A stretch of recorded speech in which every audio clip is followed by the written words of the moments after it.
all muscly and everything. How's space? Space is fine.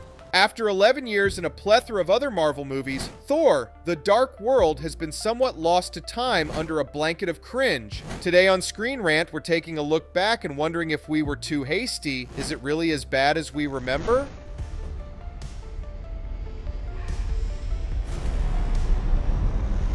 When Thor: The Dark World hit theaters in 2013, it landed in an MCU still working to find its stride. The Avengers had set a high bar, and expectations for Marvel's next phase were massive. Yet when Thor's second solo film dropped, fans and critics weren't all that impressed. Reviewers called the plot forgettable and the tone uneven, while many fans felt disappointed. The story was criticized for being overly complicated and lacking depth.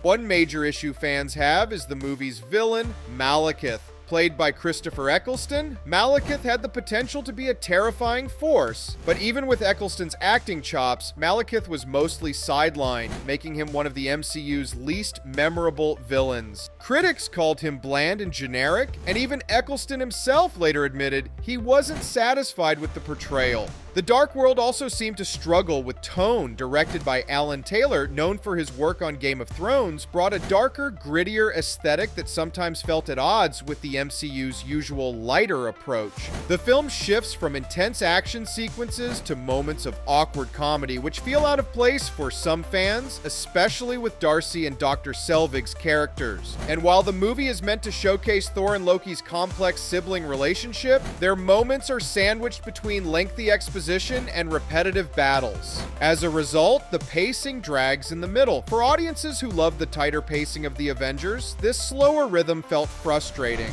Before writing The Dark World off, let's consider its pros. The film deserves credit for expanding the MCU beyond Earth. The scenes set in Asgard are simply visually stunning.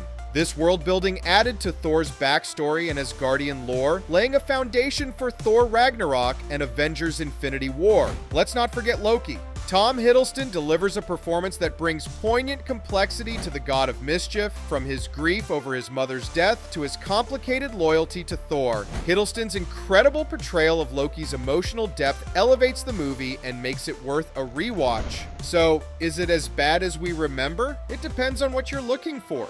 If you're after an essential chapter in Thor's journey, it might deserve a second look. Ultimately, Thor: The Dark World isn't a flawless film, but it's not a complete write-off either. It may not hit the same heights as Ragnarok or Infinity War, but it contributes to Thor's arc in the MCU. But if you're hoping for an unforgettable MCU film, The Dark World is still more a forgettable sequel than a memorable blockbuster. How do you feel about the movie? Let us know in the comments. Thanks for watching ScreenRant, and stay tuned for more MCU news.